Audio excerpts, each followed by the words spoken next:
Le 15 minutes, une émission présentée par Roti Wonpen. Bienvenue dans le 15 minutes, l'émission podcast francophone du Cambodge, un cadre dédié à la francophonie et aux acteurs qui la font vivre aujourd'hui. Cette nouvelle émission à la 17e épisode est enregistrée à l'Institut français du Cambodge, où les langues et les cultures se rejoignent à l'Institut à vocation de soutenir et de promouvoir les arts, la culture, l'éducation. Et aujourd'hui, ce qui nous réunit, c'est le cinéma au Cambodge. Donc, CIFF, au Cambodia International Film Festival, nous avons le grand plaisir d'accueillir M. Cédric Eloy, directeur du festival et conseiller international du film commission au Cambodge.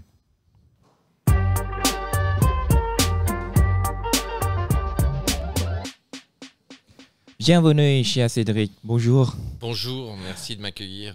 Comment allez-vous? Très bien, très bien. Donc d'abord, avant de parler sur le festival, pouvez-vous vous présenter un petit peu depuis quand vous êtes au Cambodge et pourquoi le Cambodge? Je suis arrivé en 2009 après avoir rencontré Ritipan qui souhaitait lancer ici une structure de développement de cinéma en collaboration avec le ministère de la Culture et l'Agence française de développement. Ritipan avait d'abord créé le Centre Bopana qui a été inauguré en 2006.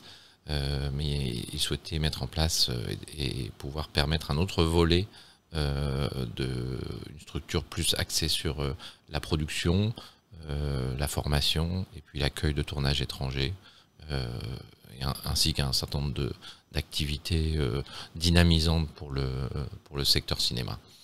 D'accord. J'ai moi-même assisté au festival une fois, je crois, en 2015. Et l'Institut était l'un des partenaires avec la belle salle de cinéma à Phnom Penh. D'ailleurs, merci Cédric de m'avoir invité pour la presse conférence hier. Je n'ai pas eu l'occasion de vous poser des questions, donc permettez-moi de vous poser maintenant. Pouvez-vous nous dire plus sur le festival pour cette 11e édition et quels sont les programmes pour cette année? On a, comme d'habitude, un programme très riche, très varié, avec beaucoup de parties différentes. On a toujours un peu le meilleur du cinéma cambodgien, avec notamment des coproductions françaises, comme on va présenter White Building ou Coalescé, des films qui ont déjà été dans les festivals internationaux, mais également les films de Ritipan, le dernier Everything Will Be OK, qui a été primé à Berlin en 2022 et qui a été irradié également, qui a été primé au Festival de Berlin en 2020. Donc après, au-delà de ça, il y a tout un panorama, la plus belle rétrospective de cinéma australien, tout particulièrement cette année. C'est un programme qui est très rare, qui est certainement le plus grand qui a jamais été fait en Asie du Sud-Est, donc c'est très chanceux. On a aussi tout un programme environnement, donc ça s'appelle Beautiful Planet. Donc là-dedans, on a également développé différentes sections, l'une autour du Mekong, qui s'appelle Mekong Discovery, où là on aura notamment 2 jours très particuliers, le 30 juin et le 1er juillet au Chaktomuk, donc du matin au soir. On aura des invités, des organisations, des films, des présentations, également des expositions, des forums, tout ça sur le sujet du Mekong et des populations indigènes, avec un programme extrêmement riche et des animations. Donc n'hésitez pas à rejoindre cet événement dans l'événement. Et puis on a évidemment aussi du cinéma pour les enfants. Donc on essaie de prendre des films du monde entier, des petits films d'animation qui sont sans dialogue, donc n'importe quel enfant du monde peut les comprendre. On a toujours essayé de faire découvrir des sujets et des pays intéressants à travers, et puis aussi des techniques d'animation différentes à travers ce programme Cartoon of the World Kids, qui sera encore là cette année de manière régulière. Ouais. On a beaucoup d'autres choses. On a par exemple aussi une artiste australienne-cambodgienne, Alison Chorn, qui va venir pour la première fois présenter son travail au Cambodge. C'est quelqu'un de la diaspora qui crée en Australie, à Adélaïde, mais qui n'a jamais vraiment pu exposer son travail ici. Donc voilà, ça c'est aussi le travail du festival, comme on a pu le faire après avec de nombreux artistes cambodgiens qui sont à l'étranger, que ce soit avec le Canada, les États-Unis, la France, l'Autriche. On a eu beaucoup de films un peu du monde entier. venant de communautés khmer établies à l'étranger. Donc ça, c'est une partie aussi intéressante du festival. Donc c'est un programme très riche et très intéressant. Une petite parenthèse sur le cinéma cambodgien. Je me souviens de mes parents, de mes grands-parents m'ont raconté sur l'histoire du cinéma cambodgien quand j'étais petit dans les années de 1950, 60, 70, avant le régime des Khmers rouges. À cette époque, le Cambodge vit dans une période très riche dans presque tous les secteurs, et surtout le secteur du cinéma, bien sûr. Et comme le montrent les archives du Centre Bopana audiovisuel, après le régime des Khmers rouges, le Cambodge a commencé à tout reconstruire où on appelle les années zéro. Je sais que vous travaillez énormément sur le cinéma cambodgien et avez beaucoup d'expériences sur ce secteur. Quels sont les besoins actuels du Cambodge et qu'est-ce qui la manque et qu'est-ce qu'on doit changer pour progresser ce secteur et quels sont les défis? Il faut repartir effectivement à peu près autour de 2010 quand voilà, il y a vraiment les premières structures de cinéma, Bopana puis la CFC ont commencé à reposer un petit peu des bases vraiment industrielles. Et à cette époque-là, c'est vrai qu'il y avait peu de salles de cinéma. Il y avait la salle de l'Institut, le Luxe Cinéma qui était un petit peu vieillot mais mignon sur le boulevard Norodom, qui a accueilli aussi d'ailleurs le premier festival. Et puis on avait du mal à trouver un court-métrage, on avait du mal à trouver de l'équipement, on avait du mal à trouver des techniciens. Il y avait quand même une production qui était, on ne va pas dire inexistante, mais en tout cas elle était insuffisante et parfois au standard un peu trop, pas à des standards de qualité internationale. Donc après, depuis cette période-là, il y a eu toute une évolution. Aujourd'hui, c'est vrai qu'il y a énormément de jeunes qui font du court-métrage. Il y a, depuis 2011, les premières salles DCP, donc les salles modernes qui sont ouvertes. Même l'Institut s'est équipé en DCP entre-temps, justement aussi en poussant avec le festival le besoin du DCP. Le DCP, pour ceux qui écoutent, c'est le Digital Cinema Projection. Donc c'est les appareils modernes de projection de cinéma. Donc il y a eu toute cette évolution. On a formé une première génération, je pense, de techniciens, de réalisateurs. Il y a toujours besoin de continuer cet effort parce que c'est encore une économie qui est fragile, même si aujourd'hui il y a peut-être 100 écrans. Faire un film ici et puis le rentabiliser, si on veut mettre des standards de qualité assez hauts, l'économie reste assez fragile.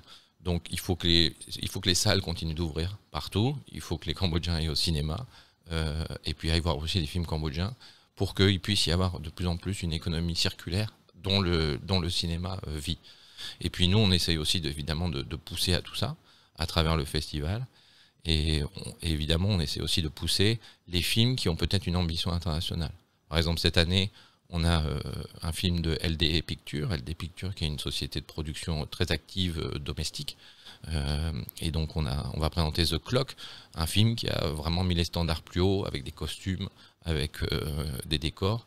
Et donc ce film-là, c'est ce genre de film qu'on essaie de pousser parce qu'on pense qu'ils ont une ambition à l'international et peuvent intéresser effectivement des marchés extérieurs. C'est une manière d'étendre le marché cambodgien. Très bien. Après 10 ans de la création du festival, est-ce que le message que SIF souhaite envoyer avec ce festival, quel impact espérez-vous avoir sur l'audience cambodgienne avec des films qui vous montrez dans le festival?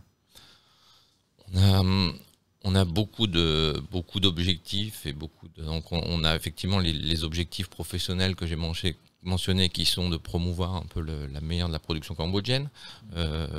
On a également promouvoir le cinéma en salle pour que l'économie se développe.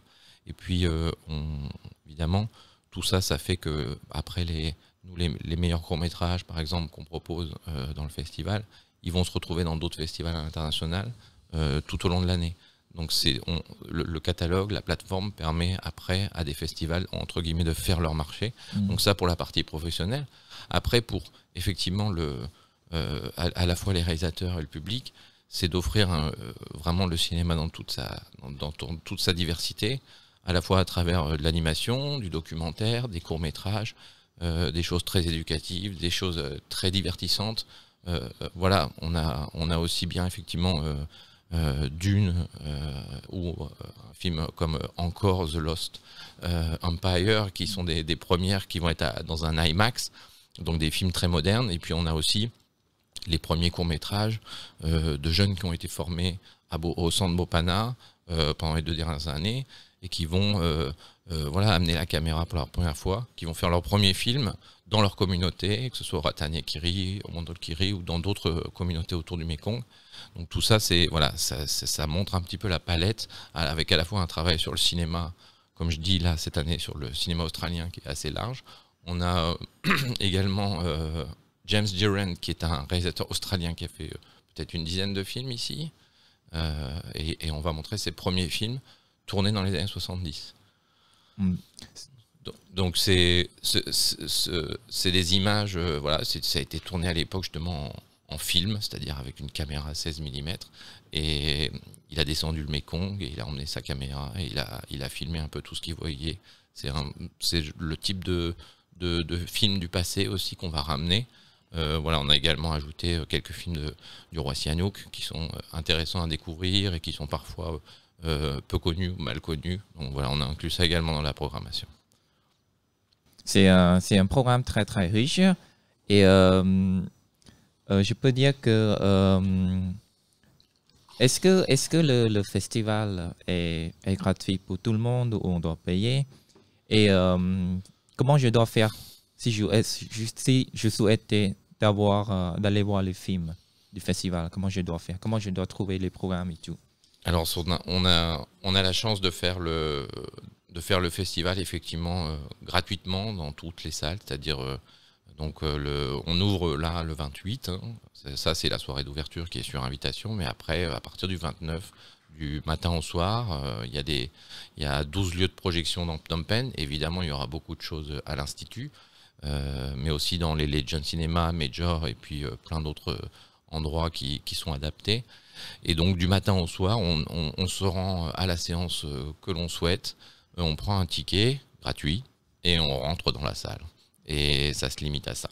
Donc on essaie vraiment de pousser à ce que les jeunes soient curieux de découvrir des choses effectivement qu'ils n'iraient pas voir s'ils avaient peut-être à payer pour. Donc c'est vraiment toujours la politique du festival de procéder comme ça. Ouais, ok, très bien.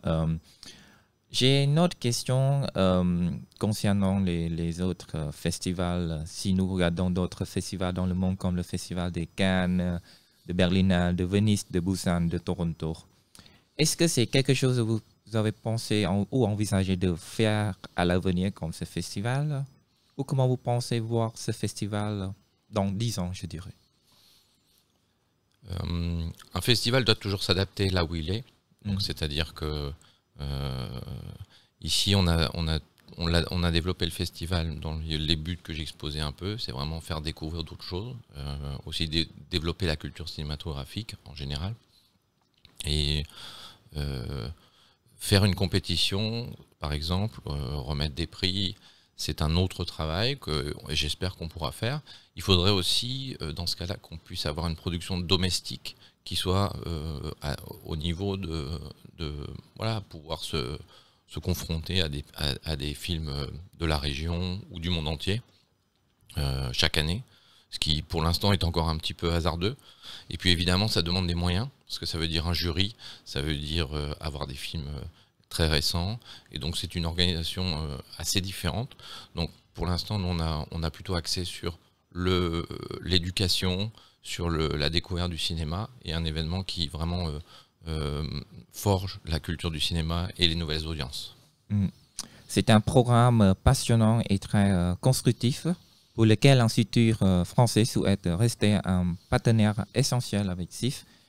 Nous poursuivrons donc notre partenariat également pour cette 11e édition et pour les prochaines éditions du festival. Merci Cédric. Merci à vous.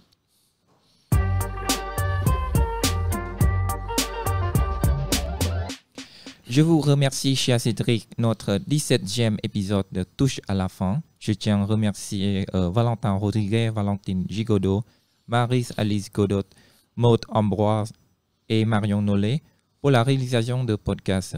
Vous pourrez retrouver cette émission sur notre page de Facebook, notre chaîne YouTube et notre site internet. N'hésitez pas à la partager et à bientôt.